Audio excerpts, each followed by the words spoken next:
Hi అండి, ఇంట్లో కూరగాయలు లేకుండా ఓన్లీ టమాటాలు మాత్రమే ఉంటే ఈ రెసిపీని ట్రై చేయండి. అన్నంలోకి చాలా బాగుంటుంది. ఫస్ట్ అయితే స్టవ్ ఆన్ చేసుకొని ప్యాన్లో ఒక 3 టేబుల్ స్పూన్ల ఆయిల్ వేసుకోవాలి. ఆయిల్ హీట్ అయిన తర్వాత ఎండుమిర్చి, వెల్లుల్లి రెబ్బలను వేసుకొని కొంచెం ఫ్రై చేసుకోవాలి. ఆ తర్వాత ఒక 7-8 టమాటాలను సన్నగా కట్ చేసి వేసుకోండి. ఇంకా ఇక్కడే టేస్ట్కి తగినంత ఉప్పు వేసుకొని ఒకసారి మంచిగా కలిపి 10-15 నిమిషాల పాటు టమాటాలను బాగా మగ్గించుకోవాలి.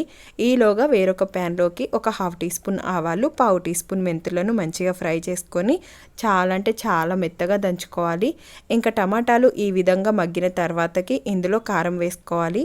సో కారం కొంచెం ఎక్కువగానే వేసుకోండి. కారం వేసి కొంచెం ఫ్రై చేసుకున్న తర్వాతకి మెంతులు, ఆవాల పొడి వేసుకోవాలి.